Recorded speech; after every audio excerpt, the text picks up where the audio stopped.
सम्पूर्णलाई मेरो युट्युब भिडियोमा तपाईहरुलाई स्वागत छ र तपाईहरुले मेरो भिडियोलाई मन पराइकिन लाइक शेयर अनि सब्स्क्राइब गरिदिनु भएको छ। त्यसको लागि धन्यवाद। र आजको दिन चाहिँ मैले जुन सामान चाहिँ तपाईहरुलाई बनाएर देखाउँदै छु यो चाहिँ जन्तर हो।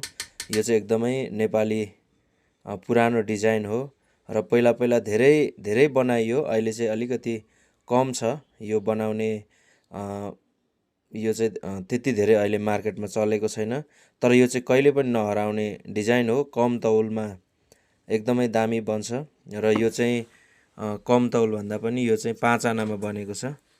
5 आना भन्दा 1 पोइन्ट कममा बनेको छ र तपाईहरुले हेर्न सक्नुहुन्छ एकदमै फिनिशिङ एकदमै राम्रो बनेको छ। यो चाहिँ मेरो आफ्नै हातले बनाएको हो र यहाँ चाहिँ हेर्न सक्नुहुन्छ यो कडी चाहिँ पित्तलको हो र यो फेरि पित्तलको भन्नाले तपाईहरुले यो भित्र चाहिँ पित्तल बाहिर चाहिँ सुन भनेर भन्नु होला।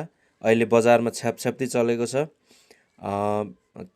भित्र चाँदी बाहिर सुन भएका 20 लाल 30 लालमा पुरै सामानहरु तयार हुने, विवाहको सेटहरु तयार हुने भिडियोहरु आइराखेको छ। त्यस्तो चाहिँ होइन, यो चाहिँ एकदमै प्योर 24 क्यारेटमा बनेको छ र यहाँ भित्र चाहिँ यो चाहिँ पित्तलको पाता हो र यहाँ भित्र चाहिँ लाहा हुन्छ।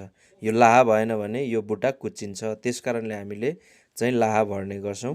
तपाईहरुले हेर्न सक्नुहुन्छ एकदमै राम्रो छ। अनि यहाँ चाहिँ अब स्टोन लगाउन बाँकी छ। बुद्धको स्टोन कस्टमरको माग छ र यसमा चाहिँ बुद्धको स्टोन लगाइने छ र बुद्धको स्टोन लगाउँदाखेरि यो जन्तर एकदमै दामी हुनेछ।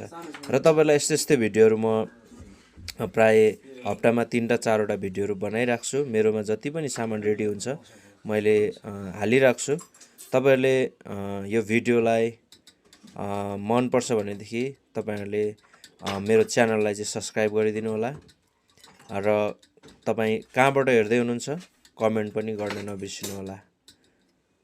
हस्त, धन्यवाद।